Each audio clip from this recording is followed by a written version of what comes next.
It's something we're all guilty of occasionally, irregardless of our attempts to always use the right version of a word. Forget or not know a word isn't a word, or ain't a word, leave out a needed comma, overly correcting other people, TIL dat proper grammar and correct spelling, HV taken a BK seat to TXT shorthand. Wow, that was difficult. A symptom of today's fast-paced word. I'm sorry, that's probably supposed to be world. Well, hopefully be punctual with our punctuation as we have a discussion on misspellings and bad grammar. Today on Talkily.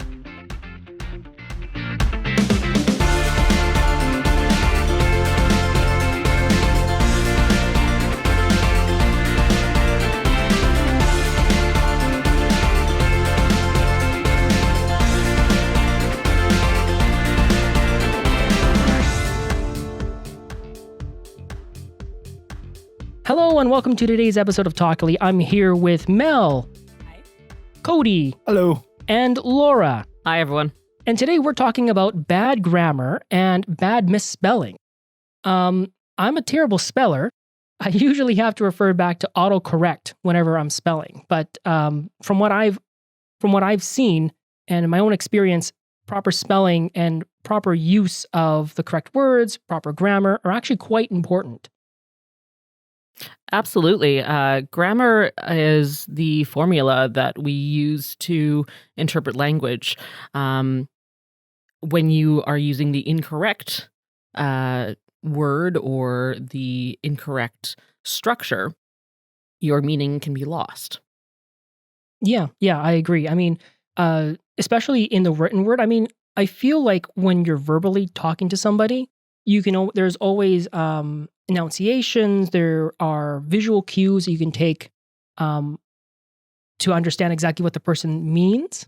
Also, if I say the word there, right, verbally, we all know like whatever it is based on the context that we're talking about, right? And the same can somewhat be said when it's written, but at the same time, using the wrong version of there can actually change the entire meaning of the sentence depending on whatever the sentence is, right? Mm-hmm. Yeah, I definitely, feel like when you're writing, the meaning is clearer when you use proper grammar. When we're speaking, I know that when we are speaking as a group, you don't necessarily, stick to grammatically correct sentences, and you don't have any verbal spell checks to to do anything. But again, you develop kind of a shorthand with different groups of friends or different groups of people, depending on context, and yeah. Yeah, I would say the biggest place where we see that is the use of the word they when we're talking about a single person.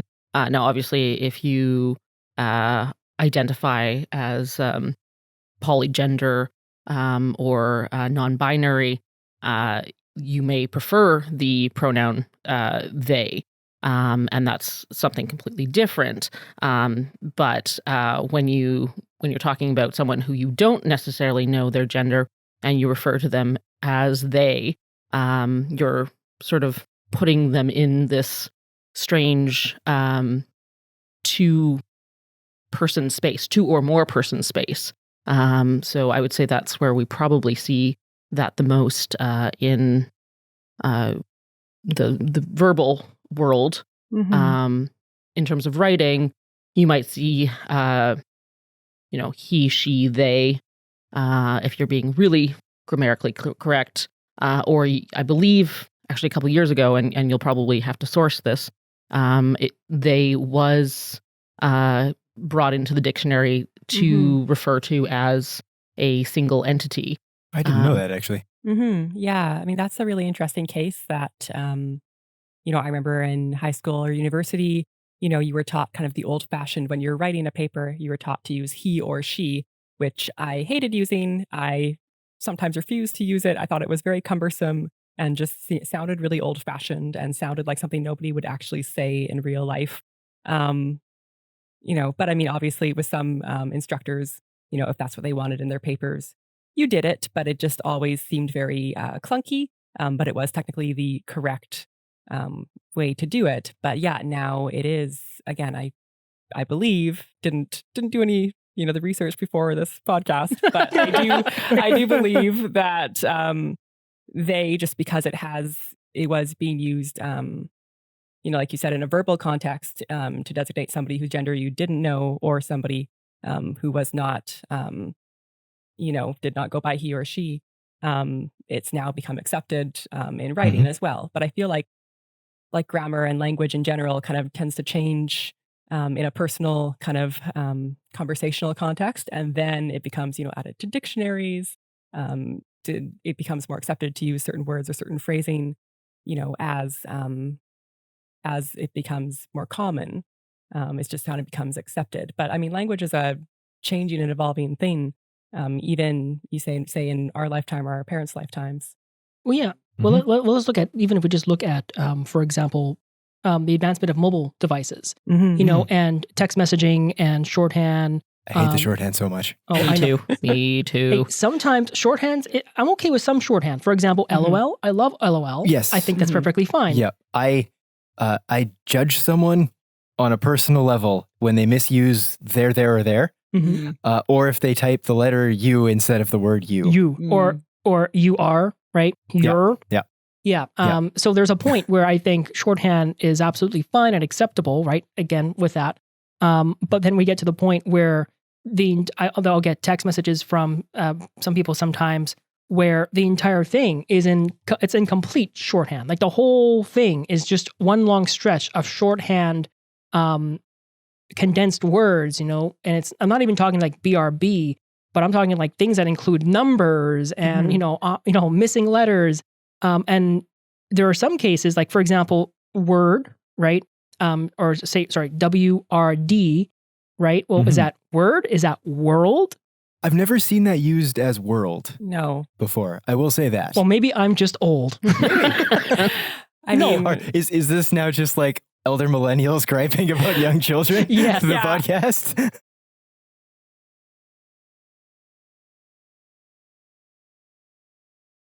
I mean, I do feel like all of us tend not to use as many abbreviations in our texts or emails. I will say, I mean, I think somebody else, not texting me, but somebody else texting somebody else, if both you and your friend use and understand that shorthand and neither of you mind that when you're texting each other, I feel like that's okay. Personally, it does annoy me as well. I think we're all in the same boat here. Yeah. But yeah, it's about I think that one you were talking about was that the meaning becomes unclear and gets lost if you're using that with somebody who is unfamiliar with it or does not use it themselves. So again, it's about the clarity of the written word. But I think that kids, well, not even just kids, but now kids, young adults now, they know all the shorthand. You know what I mean? Like they go in, for them, it's just second nature. It's just quicker for them because gone are the days now where a telephone call is acceptable. And some people won't even take a call. They want to do everything by text because it's quicker, it's faster. And I guess for a lot of people, it's just easier for them, right? Because that's just the world that we've evolved into now, where everything has to run at an extremely quick pace in order for us just to keep up. That's really interesting. Can I address 2 points here? No. One. I second that motion. No. Oh, crumbs. Okay. We'll allow it. I was going to say, context is everything, kids. Who are you texting? Who are you writing to in your cover letter? Do not, I repeat, use any sort of text shorthand when writing a cover letter. It is a bad idea. Unless you are applying for some sort of social media job and you want to show how hip you are, just don't do it. Has that happened? Oh, yeah. Any sort of professional communication with work or school, don't use it. Yeah. Well, I feel like if you're applying at a job at a hip young place where they expect you to do that, then by all means, do that.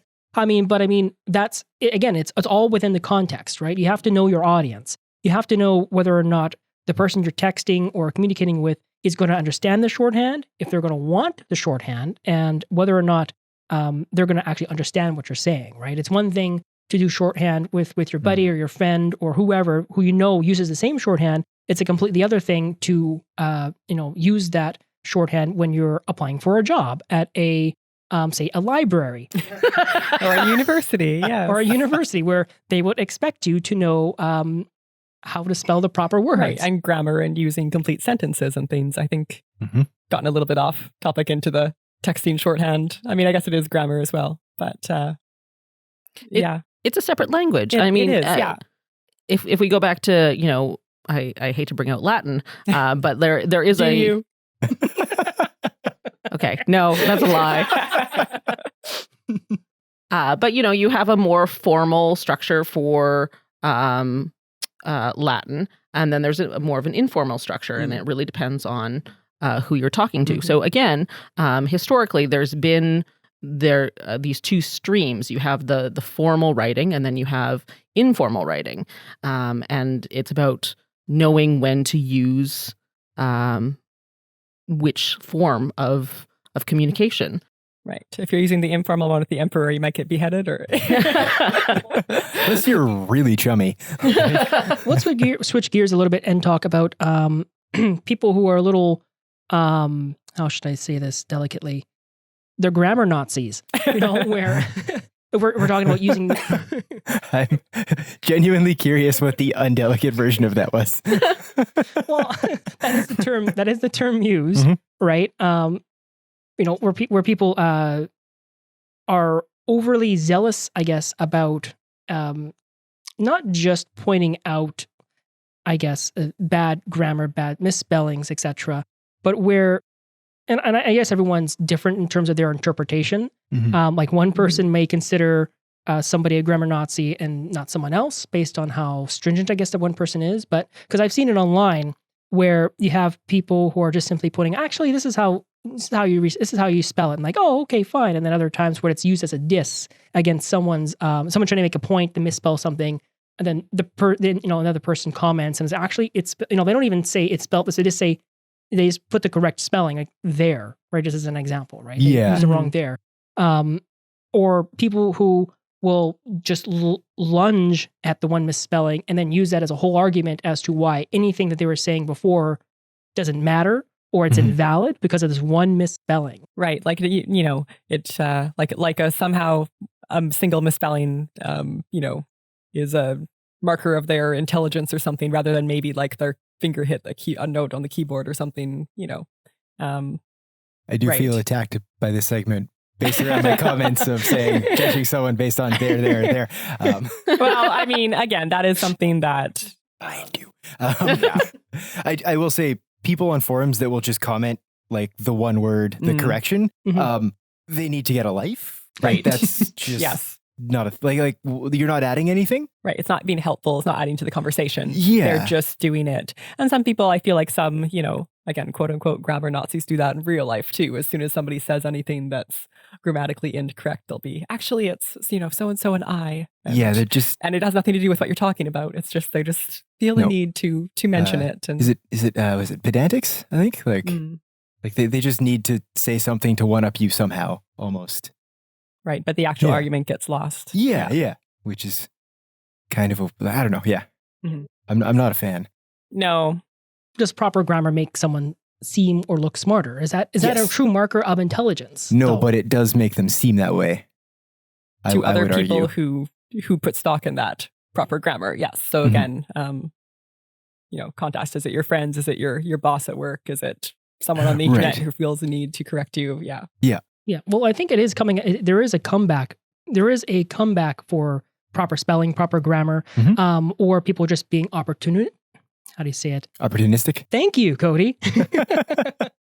With some new apps that have come out, Grammarly as an example, one, where it'll go through your documents and it'll provide proper spellings, better grammar for you. I mean, we've had spell check for like ages. We've had the thesaurus lookup.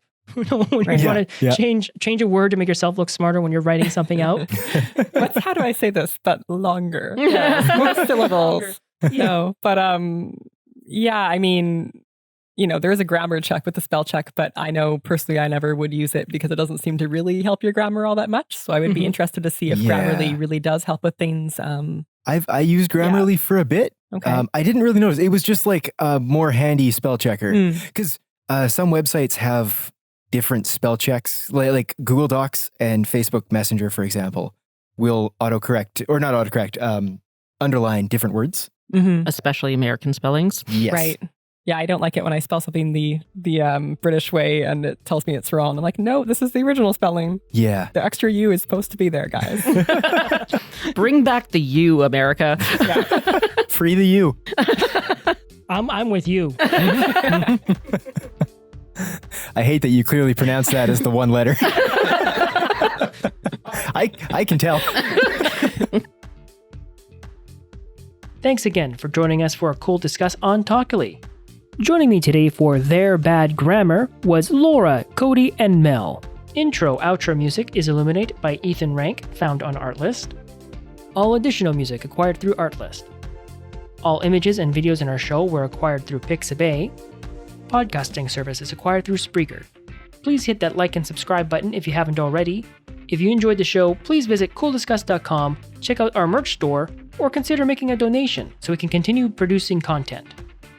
Please keep in mind we are just normal everyday people talking about things we think we know something about. We are not experts on anything.